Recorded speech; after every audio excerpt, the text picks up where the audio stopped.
പറഞ്ഞു നിന്ന തനുവിനെ വിനിയാണ് കൈപിടിച്ച് നടത്തിച്ച് നന്ദന്റെ അടുത്തെത്തിച്ചത്. തനു നന്ദനിൽ നിന്നും കണ്ണുകൾ മാറ്റി ചുറ്റുമുള്ളവരെ നോക്കി. എല്ലാവരിലും ഒരു ചിരിയുണ്ട്. എല്ലാരും കൂടി ചേർന്ന് തന്നെ പറ്റിയതോർത്ത് അവൾക്ക് വിഷമം തോന്നി. തനുട്ടി, കൺഗ്രാറ്റ്സ്. നീ ആഗ്രഹിച്ചതുപോലെ നിങ്ങളുടെ പ്രണയം പൂവണിയാൻ പോവുകയാണ്. വിനിയുടെ പറച്ചിൽ കേട്ടതും തനു നന്ദനിൽ നിന്നും കണ്ണുകൾ മാറ്റി അവളെ നിന്ന് നോക്കി. തനുവിന്റെ തറപ്പിച്ചുള്ള നോട്ടം കണ്ടതും വിനി ഇളിച്ചു കാട്ടി. നിനക്ക് ഞാൻ തരുന്നുണ്ട്, കൂടെ നിന്ന് ചതിക്കുന്നോടി പന്നി. തനു അവളെ നോക്കി പറഞ്ഞു. അപ്പോഴേക്കും തനുവിന്റെ അമ്മ വന്ന് അവളെ കുട്ടി നന്ദിന്റെ അടുത്തേക്ക് നിർത്തി. എല്ലാവരും തന്നെ പറ്റിച്ചതിനുള്ള ദേഷ്യം തനുവിന്റെ ഉള്ളിൽ കിടന്ന് ഞെരിഞ്ഞമർന്നു. പക്ഷെ നാടും നാട്ടുകാരെയും വിളിച്ച എല്ലാവരെയും കൂടി ഇരിക്കുന്ന ഈ നിമിഷം പ്രതികരിക്കാൻ കഴിയില്ലല്ലോ. അതുമാത്രമല്ല, തനു ഏറെ നാളായി കാത്തിരിക്കുന്നതും ഈ നിമിഷത്തിനായല്ലേ. അതിന്റെ സന്തോഷവുമുണ്ട്. പിന്നെയെല്ലാം പെട്ടെന്നായിരുന്നു. ചെറുക്കനെയും പെണ്ണിനെയും സ്റ്റേജിലേക്ക് ആനയിച്ചു. പരസ്പരം മോതിരം കൈമാറി. 1 മാസം കഴിഞ്ഞുള്ള ശുഭമുഹൂർത്തത്തിൽ വിവാഹം നടത്താൻ തീരുമാനമായി. നന്ദൻ തനുവിനെ നോക്കുന്ന നിമിഷമെല്ലാം മുഖം വീർപ്പിച്ച് നിൽക്കുകയാണ് അവൾ. സംസാരിക്കാനായി ഒരു അവസരത്തിനായി അവൻ കാത്തു നിന്നു. അതൊട്ട് കിട്ടിയതുമില്ല. ഇന്നലെ അവൾ നാട്ടിൽ വന്നറിഞ്ഞപ്പോഴേ കാണാൻ മനസ്സ് തൊടി കൊട്ടുകയായിരുന്നു. എങ്ങനെയൊക്കെയോ ആ ആഗ്രഹം ഉള്ളിലൊതുക്കിയാണ് ഇന്ന് ഇവിടെ വന്നത്. അവളുടെ ഞെട്ടിയുള്ള നിൽപ്പ് കണ്ടപ്പോൾ കെട്ടിപ്പിടിച്ച് ഉമ്മ കൊടുക്കാനാണ് അവന് തോന്നിയത്. ഉള്ളിലുള്ളതൊക്കെ അടക്കി വെച്ചാണ് നന്ദന്റെ നിൽപ്പ്. ചടങ്ങുകളെല്ലാം മനോഹരമായി കഴിഞ്ഞതും ഫോട്ടോഗ്രാഫേഴ്സ് പണി തുടങ്ങി. നേരത്തെ ഫോട്ടോ എടുത്തു തന്ന ചേട്ടനെ എത്താനൊന്ന് ഇരുത്തി നോക്കിയതും അയാൾ 32 പല്ലും കാണിച്ച് ചിരിച്ചു കൊടുത്തു. ക്ഷമിക്കണമെന്ന് കായ്കുപ്പി കാണിച്ചു. ഫോട്ടോ എടുക്കുന്ന നേരം തനിക്ക് കുറച്ച് ചൂടിലായിരുന്നു. ഫോട്ടോഗ്രാഫേഴ്സ് ആണെങ്കിൽ ചാഞ്ഞും ചെരിഞ്ഞു നിൽക്കാനൊക്കെ പറയുന്നു. തനുവാണെങ്കിൽ നന്ദനോടുള്ള ദേഷ്യത്തിൽ കുറച്ച് അകന്നാണ് നിൽക്കുന്നത്. എല്ലാ ഭാഗത്തുനിന്നും ചേർന്ന് നിൽക്കാൻ പറയുന്നുണ്ട്. തനുവാണെങ്കിൽ അത് മൈൻഡ് ചെയ്യാതെ നിൽക്കുവാണ്. ഒടുവിൽ സഹികെട്ട് നന്ദൻ അവളെ വലിച്ചു മാറ്റി കുറച്ച് മാറി നിന്നു. എടി തനു, ഇങ്ങോട്ട് നോക്കടി. എന്താ? അവൾ ദേഷ്യത്തോടെ അവനോട് ചോദിച്ചു. നിനക്കെന്താ ഇത്ര ജാട? എന്താണെന്ന് നന്ദേട്ടൻ അറിയില്ലേ? എല്ലാരും കൂടെ എന്നെ പറ്റിച്ചില്ലേ? നിനക്കൊരു സർപ്രൈസ് തന്നതല്ലേ തനുട്ടി? നീ ഞാനും ഏറെ നാളായി സ്വപ്നം കാണുന്നതല്ലേ ഈ നിമിഷങ്ങൾ. പിന്നെ എന്തിനാടി ദേഷ്യം? അതെ, താൻ ഏറെ ആഗ്രഹിച്ച നിമിഷങ്ങളാണ് കടന്നു പോകുന്നത്. പക്ഷേ ഇന്നലെ താൻ നാട്ടിൽ വന്നപ്പോഴെങ്കിലും ഇവരൊക്കെ എന്നോട് പറയാമായിരുന്നു. തനു മനസ്സിൽ ചിന്തിച്ച് അവനെ നോക്കി. സോറിഡി, നിനക്ക് ഒരു സർപ്രൈസ് തന്നല്ലേ, നീ ക്ഷമിക്കേ. ഇതിന് പകരം നീ എന്ത് ശിക്ഷ തന്നാലും ഞാൻ സ്വീകരിച്ചോളാം. അവളുടെ മുഖം കൈക്കുമ്പിളിലെടുത്ത് അവൻ പറഞ്ഞു. നമ്മുടെ ജീവിതത്തിലെ ഈ നിമിഷങ്ങളൊക്കെ ആസ്വദിക്കേണ്ടതല്ലേടി? ഫോട്ടോ എടുക്കുമ്പോൾ നീ മുഖം വീർപ്പിച്ചു നിന്നാൽ നമ്മുടെ മക്കൾ വലുതാകുമ്പോൾ ചോദിക്കലേ, അമ്മയ്ക്ക് ഇഷ്ടമില്ലാത്ത കല്യാണമായിരുന്നോ അച്ഛ എന്ന്? അവൻ ഓരോന്ന് പറഞ്ഞ് അവളെ ഓക്കെ ആക്കിക്കൊണ്ടേയിരുന്നു. ഇനി ഇങ്ങനെ മുഖം വീർപ്പിച്ചു വെക്കല പെണ്ണെ, അവളുടെ നെറ്റിയിൽ ചുംബിച്ചുകൊണ്ട് അവൻ പറഞ്ഞു. അതോടെ തനു ഓക്കെ ആയിരുന്നു. അപ്പോഴും കൊച്ചിന്റെ ഉള്ളിൽ കിടന്ന് പ്രതികാരദാഹി ഉണരുന്നുണ്ടെന്ന സത്യം നന്ദൻ അറിഞ്ഞില്ല. തന്നെ പിന്നെ എതിർപ്പൊന്നും കൂടാതെ നന്ദന്റെ കൂടെ ഫോട്ടോസ് എടുക്കാനായി നിന്നു. അങ്ങനെ ഫോട്ടോയും എടുപ്പും കഴിഞ്ഞ് സദ്യയും കഴിച്ച എല്ലാവരും അവരവരുടെ ഭവനങ്ങളിലേക്ക് തിരിച്ചു. വീട്ടിലേക്കുള്ള യാത്രയിൽ തന്നെ നിശബ്ദയായിരുന്നു. മുങ്ങാൻ കാത്തുന്ന പിനിയെ പിടിച്ചു വലിച്ചുകൊണ്ടാണ് തനു അവരുടെ കാറിൽ കയറ്റിയത്. നീണ്ടു നിന്ന നിശബ്ദത ഒരു പടക്കത്തിന് മുന്നോടിയാണെന്ന് വിനിയുടെ മനസ്സ് അലമുറയിട്ടു. അതേ പേടിയിലാണ് കാറിലുള്ള തനുവിന്റെ അച്ഛനും അമ്മയും ഇരുന്നതും. വീട്ടിലെത്തിയതേ തന്നെ തുടക്കാൻ കുറിച്ചു. കുറെ പൊട്ടിത്തെറിച്ചു അവൾ. വിനിയെ കൊണ്ട് റൂമിലേക്ക് പോയി. വിനിയുടെ കൈയും പിടിച്ച് മടക്കിയാണ് തനു പ്രതികരിച്ചത്. കുറെ അടിയും ഇടിയും കൊടുത്ത് തന്നെ തന്റെ പ്രതികാരം അടക്കി. എല്ലാ ശിക്ഷകളും ഏറ്റുവാങ്ങി തളർച്ചയോടെ വിനി അവിടുന്ന് പോയി. ദിവസങ്ങൾ കടന്നുപോയി. നിശ്ചയം കഴിഞ്ഞ് നന്ദനും തനുവും കണ്ടുമുട്ടുമ്പോഴൊക്കെ തനു മുഖം തിരിച്ചു നടക്കും. നേരെ ചെവിയിൽ സംസാരിക്കാൻ തനു നിന്നു കൊടുക്കില്ല. സർപ്രൈസിന്റെ ഫലം ഇങ്ങനെയൊക്കെയായി പോയില്ല എന്നോർത്ത് നന്ദൻ വിഷമിച്ചു. കല്യാണത്തിന് ഡ്രസ്സ് എടുക്കാൻ പോയപ്പോഴും തനു വിസ്മയുടെ കൂടെയും മീരയുടെ കൂടെയുമായിരുന്നു. നന്ദനാണെങ്കിൽ തനുവിന്റെ പുറകിലും. തനു അത് കണ്ടെങ്കിലും കാണത്ത മട്ടിൽ നടന്നു. അങ്ങനെ ആ ദിവസം വന്നെത്തി. ഇന്നാണ് നന്ദന്റെയും തനുവിന്റെയും വിവാഹം. തനു ഏറെ സന്തോഷവതിയായിരുന്നു. തന്റെ പ്രണയം ഇന്ന് സ്വന്തമാകാൻ പോകുന്ന സന്തോഷത്തിലായിരുന്നു അവൾ. കൺവെൻഷൻ സെന്ററിൽ വെച്ചായിരുന്നു വിവാഹം തീരുമാനിച്ചത്. റാണി പിങ്ക് കളർ സാരിയിൽ അതിസുന്ദരിയായി നടന്നു വരുന്ന തനുവിനെ കണ്ട് നന്ദന്റെ കണ്ണുകൾ സന്തോഷത്താൽ വിടർന്നു. അവന്റെ വാമഭാഗത്തായി അവൾ ഇരുന്നതും ചടങ്ങുകൾക്ക് തുടക്കം കുറിച്ചു. ശുഭമുഹൂർത്തത്തിൽ നന്ദൻ താലി ചാർത്തി തനുവിനെ സ്വന്തമാക്കി. അവൾ കണ്ണുകളടച്ച് പ്രാർത്ഥിച്ചു. നെറ്റിയിൽ സിന്ദൂരം പടർന്നതിനോടൊപ്പം നന്ദന്റെ ചുണ്ടുകളും അവളുടെ നെറ്റിയിൽ പതിഞ്ഞു. ക്യാമറ ഫ്ലാഷുകൾ മിന്നിത്തിളങ്ങി. കാനഡയിലുള്ള തനുവിന്റെ ഫ്രണ്ട്സ് വിവാഹത്തിന് എത്തിയിട്ടുണ്ടായിരുന്നു. കൂട്ടത്തിൽ ജോണും ഉണ്ടായിരുന്നു. അവൻ ഇപ്പോൾ ഒരു ലവ് അഫെയറിലാണ്. കൂടെ വർക്ക് ചെയ്യുന്ന ഒരു ഇന്ത്യക്കാരിയെ തന്നെയാണ് അവൻ പ്രണയിക്കുന്നത്. പേര് നയന. രണ്ടുപേരും കാനഡയിൽ ലിവിംഗ് റിലേഷനിലാണ്. നയനയും ജോളും ഇരുവർക്കും വിവാഹ മംഗളാശംസകൾ നൽകിയാണ് പോയത്. എന്നാലും ഞാൻ എന്തുമാത്രം കൊതിച്ചെന്ന് അറിയുമോ താനോട്ടി നിനക്ക്? സ്റ്റേജിൽ നിന്ന് ഇറങ്ങിപ്പോയ ജോണിനെ നോക്കി വിനി പറഞ്ഞതും തനി കാര്യമറിയാതെ അവളെ നോക്കി. എന്താടി ആ പോയ മുതലില്ലേ ജോൺ? ഹാ, അവനെന്താ? നീ എന്തായാലും അവനെ റിജക്റ്റ് ചെയ്യുമെന്ന് എനിക്കറിയാലോ. അതുവഴി ഞാൻ അവനെ ട്യൂൺ ചെയ്യാനിരുന്നതാ. അതിനു മുന്നേ മറ്റവൾ എന്റെ കണ്ണിയിലെ കരടായില്ലേ? വിനി വിഷമത്തോടെ പറഞ്ഞതും തനുവിന് ചിരി വന്നു പോയി. അങ്ങനെ നീ ഒരുത്തനെയും ട്യൂണണ്ട. പിന്നിൽ നിന്നുള്ള ശബ്ദം കേട്ടാണ് വിനി തിരിഞ്ഞു നോക്കിയത്. അപ്പോ ദാ നിൽക്കുന്നു നന്ദന്റെ വലിച്ചന്റെ മകൻ ഹരി. എന്താടി, നിനക്ക് അവനെ കേട്ടണോ? അവന്റെ സ്വത്തിൽ ദേഷ്യവും എല്ലാം കൊണ്ടും നിറഞ്ഞു നിന്നിരുന്നു. വിനി പേടിച്ചു പോയി. പറയടി. വേണ്ട. ഇനി ആരെങ്കിലും നീ വായി നോക്കിയെന്ന് ഞാൻ അറിഞ്ഞാൽ അവിടെ ഒന്ന് നിന്നെ ഞാൻ മടൽ കൊണ്ട് അടിക്കും, കേട്ടോടി. അതിന് താൻ ആരുവാ? വിനി പഴയ ഫോമിലായി. നന്ദനാണ് അവരെ പിടിച്ചു മാറ്റി താഴേക്ക് പറഞ്ഞു വിട്ടത്. ഇല്ലെങ്കിൽ അവരെ യുദ്ധക്കളമാക്കുമെന്ന് അവർക്കറിയാം.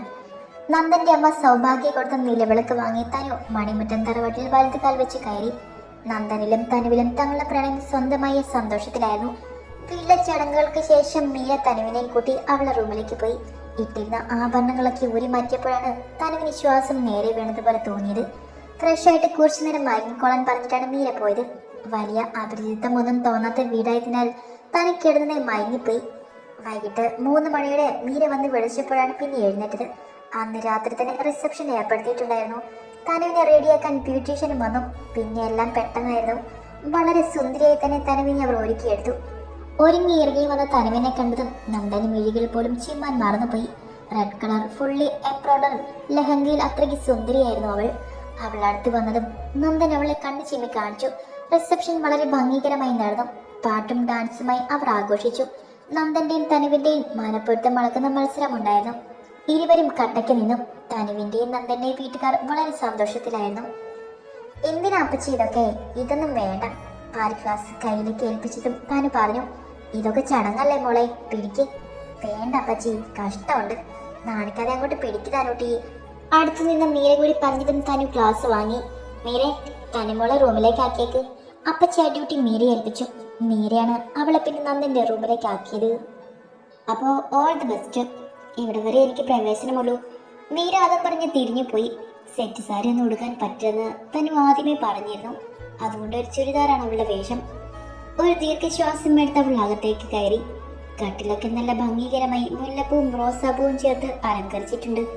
തനി ചിരിയുടെ കഥ കടിച്ചു. നന്ദൻ ബാത്റൂമിലാണെന്ന് അവൾക്ക് മനസ്സിലായി. പാൽ ഗ്ലാസ് ടേബിളിൽ വെച്ച് അവൾ ബെഡിലായിരുന്നു. കുറച്ച് നിമിഷങ്ങൾ കഴിഞ്ഞതും ബാത്റൂം ഡോർ തുറക്കുന്ന സൗണ്ട് കേട്ടതും തന്നെ നോക്കി. അവിടെ തല തുവർത്തി ഇറങ്ങുകയാണ് നന്ദൻ. തനുവിനെ കണ്ടതും അവൻ ചിരിച്ചു. തിരികെ അവളും ഒന്ന് ചിരിച്ചു കാണിച്ചു. തോട്ട് സ്റ്റാൻഡിലേക്ക് ഇട്ട് അവൻ അവളുടെ അടുത്തായി വന്നിരുന്നു. ഞാൻ എങ്ങനെയൊന്നും അല്ല കേട്ടോ പ്രതീക്ഷിച്ചത്. എന്ത്? അവൻ പറഞ്ഞത് മനസ്സിലാകാതെ അവൾ നെറ്റി ചൊളിച്ചു. നിനക്കൊരു സെറ്റ് സാരി ഉടുക്കാമായിരുന്നു. പിന്നെ രാത്രി കിടക്കാനല്ലേ സെറ്റ് സാരി? നന്നായിട്ടൊന്ന് പോയി. അത് കേട്ടതും അവനൊരു കള്ളച്ചിരിയുടെ അവളുടെ ഇടുപ്പിലൂടെ കൈ ചേർത്ത് പിടിച്ചു. അതിനെ കിടക്കാനാണ് സെറ്റ് സാരി എന്ന് ആര് പറഞ്ഞു? പിന്നെ എന്തിനാ എന്നർത്ഥത്തിൽ അവൾ അവനെ നോക്കി. സാരി ആകുമ്പോൾ ഊരിയെടുക്കാൻ എളുപ്പമായിരുന്നു. ഇതാണെങ്കിലും കുഴപ്പമില്ല, ഞാൻ കഷ്ടപ്പെട്ടോളാം. അവളെ അടുമുടി നോക്കി അവൻ പറഞ്ഞതും അവൾ അവന്റെ ഇടുപ്പിൽ വെച്ചിരുന്ന കൈയെടുത്ത് മാറ്റി. അങ്ങനെ നന്ദേട്ടൻ ഇപ്പോൾ കഷ്ടപ്പെടണ്ട. ഇന്നേ ഫസ്റ്റ് നൈറ്റ് ആഘോഷിക്കാൻ എനിക്കൊരു മൂടുമില്ല. തനൂട്ടി, കുനൂട്ടി, മിണ്ടിപ്പോകരുത് നിങ്ങൾ. ഇനി എൻ്റെ ദിവസമാണ്. ഞാൻ പ്രണയം പറഞ്ഞപ്പോൾ നിങ്ങൾ എന്നോട് ഇഷ്ടമല്ലെന്ന് പറയും അല്ലേ? എന്നിട്ടോ നിങ്ങളുടെ എല്ലാം ഒരു എൻഗേജ്മെന്റ് സർപ്രൈസ്. എല്ലാത്തിനും എണ്ണി പരിഹാരം തീർക്കാതെ ഫസ്റ്റ് നൈറ്റ് ആഘോഷിക്കാമെന്ന് മോൻ കരുതണ്ട. അതൊക്കെ പഴയ കാര്യമല്ലേടി. പഴയതായാലും പുതിയതായാലും എല്ലാം അനുഭവിച്ചത് ഞാനല്ലേ. എത്രത്തോളം വിഷമമുണ്ടെന്ന് എനിക്കറിയാവൂ. ഞാൻ കിടക്കാൻ പോവാ. വേണമെങ്കിൽ ആ പാലം എടുത്ത് കുടിച്ചിട്ട് കിടക്കാൻ നോക്ക്. അതും പറഞ്ഞ് അവൾ ബെഡിലേക്ക് കയറി കിടന്നു. അതുകൊണ്ട് നിരാശയോടെ അവൻ അവളെയും പാൽ ഗ്ലാസിലേക്ക് മാറി മാറി നോക്കി. നന്ദൻ പിന്നെ ലൈറ്റ് ഓഫാക്കി അവളുടെ അടുത്തായി കിടന്നു. അവളുടെ വയറിന് കുറുകെ അവൻ കൈവച്ചതും അവൾ മുഖമുയർത്തി നോക്കി. ഒന്നുകൂടി ആലോചിച്ചൂടെ? ഞാൻ എത്ര നാളെ കാത്തിരുന്നതാ ഈ നിമിഷത്തിന്. ഒരു ആലോചനയുമില്ല മോനെ നന്ദേട്ടാ. Good night. അവരുടെ നെഞ്ചിലേക്ക് തല വെച്ച് അവൾ പറഞ്ഞു. ദിവസങ്ങൾ കടന്നുപോയി. തനു ഇമ്മാന്റെയും കമ്പനിയിൽ തന്നെ ജോലിക്ക് കയറി. ഇപ്പോഴും തനു നന്ദനെ ഒരു അകലത്തിലാണ് നിർത്തുന്നത്. നന്ദൻ ആഗ്രഹത്തോടെ തനുവിന്റെ അടുത്ത് വരുമ്പോഴെല്ലാം അവന് നിരാശയായിരുന്നു ഫലം. താൻ ചെയ്ത അത്ര വലിയ തെറ്റായിരുന്നുവെന്ന് അവൻ്റെ ഉള്ളം ചോദിച്ചു. ചെറുചുംബനങ്ങളിലൂടെ അവൾ അവന്റെ മോഹം അടക്കി. നാളെയാണ് നന്ദന്റെ ബർത്ത്ഡേ. നന്ദന് കൊടുക്കാനുള്ള സർപ്രൈസ് എല്ലാം അവൾ ഒരുക്കി വെച്ചിട്ടുണ്ടായിരുന്നു. നന്ദേട്ടൻ കിടക്കുന്നില്ലേ? കുട്ടികൾ പേപ്പർ നോക്കിക്കൊണ്ടിരിക്കുന്ന അവരെ നോക്കി തല ചോദിച്ചു. ഇല്ല, നീ കിടന്നോ, ഞാനിത് നോക്കി തീർന്നിട്ട് കിടന്നോളാം. അത് പിന്നെ നോക്കാം നന്ദേട്ടാ, വാ, എനിക്ക് ഉറക്കം വരുന്നു. ഉറക്കം വരുന്നുണ്ടെങ്കിൽ ഉറങ്ങിക്കൂടെ? നന്ദേട്ടനടുത്ത് കിടന്നാലേ എനിക്ക് ഉറക്കം വരുള്ളൂ, വാ. വെറുതെ വാശി പിടിക്കില്ല തനു, ഇതെനിക്ക് നാളെ പിള്ളേർക്ക് കൊടുക്കേണ്ടതാ. അവന്റെ സ്വരം കാത്തതും തന്നെ പിന്നെയൊന്നും പറയാതെ കണ്ണുകൾ അടച്ചു കിടന്നു. നന്ദൻ അവളിൽ നിന്നും അകന്നു നിൽക്കാൻ വേണ്ടിയായിരുന്നു അങ്ങനെയൊക്കെ പറഞ്ഞത്. ഏറെ ആഗ്രഹത്തോടെ അവളെ സമീപിച്ചപ്പോഴൊക്കെ അവൾ അവനെ നിരാശനാക്കാറാണ് പതിവ്.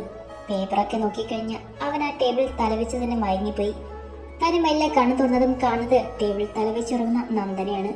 താൻ കൊടുത്ത ശിക്ഷ കുറച്ച് കൂടിപ്പോയെന്ന് അവൾക്ക് തോന്നി തുടങ്ങി. എല്ലാത്തിനും പരിഹാരം കാണാനാണ് ഇന്നത്തെ ദിവസം. അവൾ പുഞ്ചിരിയോടെ ഓർത്തുകൊണ്ട് ബെഡിൽ നിന്നും എഴുന്നേറ്റു. മെല്ലെ ശബ്ദമുണ്ടാക്കാതെ ഡോർ തുറന്ന് അവൾ താഴേക്കിറങ്ങി. താഴെ എല്ലാവരും നിൽപ്പുണ്ടായിരുന്നു. തനുവിന്റെ വീട്ടിലുള്ളവരും വന്നിട്ടുണ്ട്. കൃത്യം 12 ആകുന്നതിന് മുൻപ് ഹരിയുടെ ഫോണിൽ നിന്ന് നന്ദന് കോൾ വന്നു. വീട്ടിൽ തനുവിനെ കാണാതെ ഒരു പരിഭ്രാന്തിയോടെയാണ് നന്ദൻ താഴേക്കിറങ്ങി ചെന്നത്. അവിടെ ഹാളിൽ നിൽക്കുന്ന എല്ലാവരെയും കണ്ടതും അവൻ ഞെട്ടിപ്പോയി. ഹാപ്പി ബർത്ത്ഡേ സോങ് പാടി എല്ലാവരും അവനെ വരവേറ്റു. അവൻ പുഞ്ചിരിയോടെ അവിടെ അടുത്തേക്ക് നടന്നു.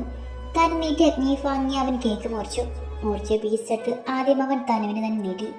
അതിൽ നിന്നും കുറച്ച് അവനും കൊടുത്ത് ബാക്കി അവളും കഴിച്ചു.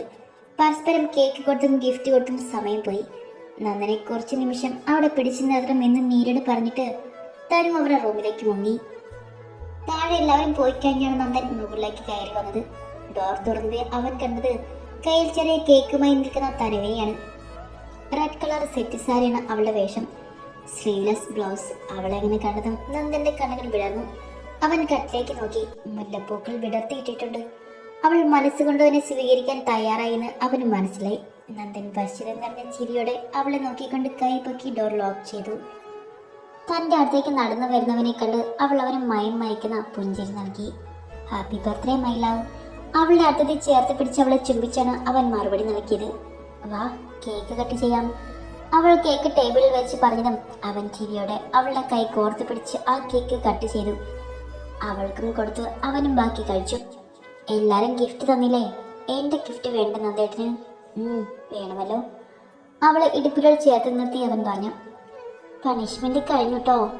പറയുന്നതിനോടൊപ്പം അവന്റെ കാതിന് കീഴെ അവൾ അമർത്തി ചുംബിച്ചതും അവൻ അവളെ ഇടുപ്പിലൂടെ പൊക്കി പിടിച്ചു. ഇരുവരുടെയും കണ്ണുകൾ ഒരു നിമിഷം കോർന്നു. ശ്വാസം ഇടകലർന്നു. അവന്റെ നോട്ടം തന്നെ ചുണ്ടുകളിലാണെന്ന് കണ്ട അവൾ നിമിഷം നേരം കൊണ്ട് അവന്റെ ചുണ്ടോട് ചുണ്ട് ചേർത്തു. പരസ്പരം ആത്മാക്കളെ തമ്മിൽ പോലും ബന്ധിപ്പിക്കുന്ന ചുംബനത്തിന്റെ സീമ കണ്ടതും അവൻ അവളെ കൊണ്ട് കിടക്കിലേക്ക് ചാഞ്ഞു. അപ്പോഴും ഇരുവരുടെയും ചുണ്ടുകൾ ബന്ധിച്ചുകൊണ്ടേയിരുന്നു. നുകർന്നിട്ടും മതി വരാതെ അവൻ അവളുടെയും അവൾ അവന്റെയും ചുണ്ടുകൾ നുടഞ്ഞെടുത്തു. ചുണ്ടുകൾ കടന്ന നാവുകൾ തമ്മിൽ ഇരചേർന്നതും നന്ദന്റെ കൈകൾ അവളുടെ കാണാ കൈകളിലേക്ക് തേടിയിറങ്ങി. അവളുടെ ഓരോ അണുവിനെയും തൊട്ടുണർത്തിക്കൊണ്ട് അവൻ അവളിലേക്ക് പടർന്നു കയറി. അവരിലെ ആവേശം അവളോടുള്ള സ്നേഹത്തിന്റെ ആഴം തെളിയിക്കുന്നതായിരുന്നു. അവളും അതേ ആവേശത്തോടെ അവനെ സ്വീകരിച്ചു. തളർന്ന തന്നിലേക്ക് തന്നെ വീണവനെ അവൾ സ്നേഹത്തോടെ ചേർത്ത് പിടിച്ചു. Thank you for the wonderful gift. അവളുടെ മാറിൽ ചുംബിച്ച് അവൻ പറഞ്ഞതും അവൾ അവന്റെ നെറുകയിൽ ഒരു ചുംബനം കൊടുത്തു. തനു. അവളുടെ മാറിൽ കിടന്നുകൊണ്ട് തന്നെ അവൻ അവളെ വിളിച്ചു. It's tempting me. Shall we go for another round? ഇന്നിനി വേണ്ട നന്ദേട്ടാ, വേദനിച്ച ഒരുപാട്. അവൻ മേലെ കയറി കിടന്ന് അവളെ നെഞ്ചിലേക്ക് ചേർത്ത് പിടിച്ചു. ഉറങ്ങിക്കോ, നാളെ എടുത്തോളാം ഞാൻ പറഞ്ഞുകൊണ്ട് അവൻ കംഫർട്ട് എടുത്ത് ഇരുവരെയും മൂടി. ദിവസങ്ങൾ കടന്നുപോയി. നന്ദന്റെയും തനുവിന്റെയും ഓരോ ദിനരാത്രങ്ങളും പ്രണയത്താലെ മുങ്ങി. ഹരി തനുവിന്റെ കൂട്ടുകാരി വിനിയോടുള്ള പ്രണയം വീട്ടിൽ വെളിപ്പെടുത്തി. ആർക്കും അവരുടെ ബന്ധത്തിന് എതിർപ്പില്ലായിരുന്നു. എല്ലാരും കൂടി നല്ലൊരു ദിവസം നോക്കി വിനിയുടെ വീട്ടിൽ പെണ്ണ് കാണാൻ ചെയ്തു. അങ്ങനെ അവരുടെ വിവാഹം തീരുമാനമായി. ഹരിയുടെ വിവാഹം തീരുമാനമായതോടെ നെക്സ്റ്റ് മീരയായിരുന്നു. ഒടുവിൽ മീര അവളുടെ പ്രണയം തുറന്നു പറഞ്ഞു. അവൾ നാട്ടിൽ വന്നപ്പോൾ കണ്ടതാണ് സജിനെ. മണിമുറ്റങ്ങാട് കോളേജിലെ ലെക്ചറാണ് പുള്ളി. ആദ്യ കാഴ്ചയിൽ തന്നെ മീരയ്ക്ക് അവനെ ഇഷ്ടപ്പെട്ടിരുന്നു. അടുത്ത് പെരുമാറിയപ്പോഴാണ് സജിൻ ഒരു അനാഥനാണെന്ന് മീര മനസ്സിലാക്കിയത്. അനാഥാലയത്തിലാണ് അവൻ വളർന്നത്. കുറച്ച് ദിവസങ്ങൾ കൊണ്ട് തന്നെ അവരുടെ സൗഹൃദം ശക്തി പ്രാപിച്ചിരുന്നു. മീര ഒടുക്കം തന്റെ പ്രണയം അവനോട് തുറന്നു പറഞ്ഞു. അനാഥനായ തനിക്ക് മീരയെ പോലെ വലിയൊരു വീട്ടിലെ കുട്ടിയെ ആഗ്രഹിക്കാനുള്ള അവകാശമില്ലെന്ന് കണ്ട് സജിൻ അവളുടെ പ്രണയം വിരസിക്കുകയായിരുന്നു. അതിന്റെ വിഷമത്തിലാണ് മീര എന്ന് നന്ദനെ കാണാനായി അവന്റെ റൂമിലെത്തിയത്. തനു കാനഡയിലേക്ക് പോകുന്നതിന് മുൻപ് അപ്പോഴാണ് തന്നെ റൂമിലേക്ക് വന്ന് അവരെ ഒരുമിച്ച് കണ്ട് നന്ദനെ തെറ്റിദ്ധരിച്ച് കാനഡയിലേക്ക് പോയത്. സജിൻ തന്റെ പ്രണയം നിരസിച്ചിട്ട് മീര വെറുതെ വിട്ടില്ല. ഒടുവിൽ അവനെ അവൾ വളച്ചെടുത്തു. അന്യജാതിക്കാരനായതിനാൽ മീരയുടെ മാതാപിതാക്കൾ കുറച്ച് എതിർപ്പ് പ്രകടിപ്പിച്ചു. അതൊക്കെ മീരയുടെ കണ്ണുനീരിൽ തന്നെ മാറിയിരുന്നു. അങ്ങനെ മീരയുടെ വിവാഹവും ഉറപ്പിച്ചു. ഹരിയുടെയും വിനിയുടെയും മീരയുടെയും സജിന്റെയും വിവാഹം ഒരുമിച്ച് നടത്താൻ തീരുമാനിച്ചു. ദിവസങ്ങൾ കടന്നുപോയി. ഇന്നാണ് വിവാഹ ദിവസം. വിവാഹത്തിന്റെ കാര്യങ്ങൾക്കായി ഓടി നടക്കുന്നുണ്ടെങ്കിലും തനുവിൽ ചെറിയ ക്ഷീണമുണ്ടായിരുന്നു. അവളത് കാര്യമാക്കാതെ ഓരോന്നും ചെയ്തു. ശുഭമുഹൂർത്തത്തിൽ ഹരി വിനിയെയും സജിൻ മീരയും താലിചാർത്തി സ്വന്തമാക്കി. എല്ലാവരും അവരുടെ മേലേക്ക് പുഷ്പം വർഷിച്ചു. തനു നന്ദന്റെ അടുത്ത് തന്നെയാണ് നിന്നത്. എന്താ തനുട്ടി? തളർച്ചയുടെ തന്റെ ദേഹത്തേക്ക് ചാഞ്ഞ പെണ്ണിനെ ചേർത്ത് പിടിച്ച് നന്ദൻ ചോദിച്ചു. എനിക്ക് വല്ലാതെ വരുന്നു നന്ദേട്ടാ. വയ്യ. അവൾ പറഞ്ഞു കഴിഞ്ഞതും കുഴഞ്ഞു താഴേക്ക് വീഴാൻ പോയി. മോളെ തനു, അവൻ പരിഭ്രാന്തിയോടെ അവളെ വിളിച്ചു. എല്ലാവരുടെയും ശ്രദ്ധ അവർക്ക് മേലെയായി. ആരോ ഹോസ്പിറ്റലിൽ കൊണ്ടുപോകാൻ പറഞ്ഞതും നന്ദൻ വേഗം അവളെ കൈകളിൽ കോരിയെടുത്ത് പുറത്തേക്ക് പാഞ്ഞു. ശ്രീനിവാസൻ കാറെടുത്ത് അവരുടെ തന്നെ ഹോസ്പിറ്റലാണ് കാർ പാഞ്ഞു ചെന്നത്. ഡോക്ടർ വന്ന് അവളെ പരിശോധിച്ചു. ശേഷം ട്രിപ്പ് ഇട്ടു. കുറച്ചു കഴിഞ്ഞ് അവൾക്ക് ബോധം വന്നതും നന്ദൻ അവളെ കൂട്ടി ലാബിലേക്ക് പോയി. എനിക്കിപ്പോ കുഴപ്പമില്ല നന്ദേട്ടാ, വാ നമുക്ക് തിരിച്ചു പോകാം. ഈ ടെസ്റ്റ് കൂടി കഴിഞ്ഞ് പോകാൻ പെണ്ണേ, നീ വാ. ടെസ്റ്റ് റിപ്പോർട്ട് വരുന്നത് വരെ അവന് നെഞ്ചിടിപ്പ് കൂടിക്കൊണ്ടേയിരുന്നു.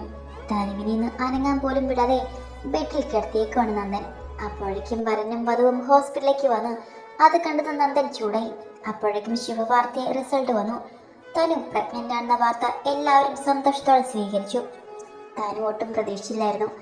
അവൾ തന്റെ പ്രാണനെ നോക്കി. അവനും അവളെ നോക്കി നിൽക്കുകയായിരുന്നു. അവരെ ഒറ്റയ്ക്ക് വിട്ട് ബാക്കിയുള്ളവർ പുറത്തേക്ക് ഇറങ്ങി. നന്ദൻ അവളെ ചേർത്ത് പിടിച്ച് നെറ്റിയിൽ അമർത്തി ചുംബിച്ചു. നന്ദേട്ടാ, നമ്മുടെ വാവ.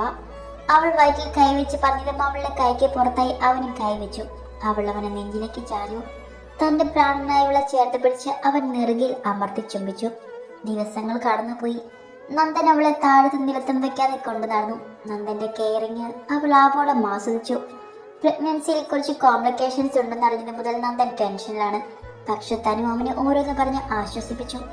7-ാം മാസത്തെ ചടങ്ങിന് തനു അവളെ വീട്ടിലേക്ക് കൂട്ടിക്കൊണ്ടു പോകാൻ പോലും നന്ദൻ സമ്മതിച്ചില്ല. ദിവസങ്ങൾ കടന്നുപോയി. റിസ്ക്കുള്ള പ്രഗ്നൻസി ആയതിനാൽ തനുവിനെ നേരത്തെ ഹോസ്പിറ്റലിൽ അഡ്മിറ്റ് ആക്കി. നന്ദൻ ഉറക്കം പോലും കളഞ്ഞ് അവൾക്ക് കാത്തിരുന്നു. അങ്ങനെ അവളുടെ പ്രസവ ദിവസം അടുത്തു. ഓപ്പറേഷൻ തിയേറ്ററിലേക്ക് അവളെ കയറ്റുന്നതിന് മുൻപ് നന്ദൻ കരഞ്ഞു പോയിരുന്നു. നെഞ്ചുരുകി പ്രാർത്ഥിച്ചു. അവൻ പുറത്ത് കാത്തിരുന്നു. തന്റെ പെണ്ണിനെയും കുഞ്ഞിനെയും ഒരു ആപത്തും കൂടാതെ കൊണ്ടുവരണേ എന്നായിരുന്നു അവന്റെ പ്രാർത്ഥന. നിമിഷങ്ങൾ കടന്നുപോയി. താൻ ഒരു ആൺകുട്ടിക്ക് ജന്മം നൽകിയെന്ന സന്തോഷ വാർത്ത വന്നു. അവൾക്ക് കുഴപ്പമൊന്നുമില്ലെന്ന് കണ്ട് നന്ദൻ ദൈവത്തിന് നന്ദി പറഞ്ഞു. കുഞ്ഞിനെ കണ്ടു കഴിഞ്ഞതും നന്ദന്റെ ഒരു കാത്തിരിപ്പായിരുന്നു തന്റെ പെണ്ണിനെ കാണാൻ. അങ്ങനെ കാത്തിരിപ്പിനൊടുവിൽ അവളെ റൂമിലേക്ക് മാറ്റി. എല്ലാവരോടും സംസാരിക്കുന്നുണ്ടെങ്കിലും തനുവിന്റെ കണ്ണുകൾ നന്ദനിലായിരുന്നു. കുറച്ച് മണിക്കൂറുകൾ കൊണ്ട് അവൻ ക്ഷീണിച്ചു പോയെന്ന് അവൾക്ക് തോന്നി.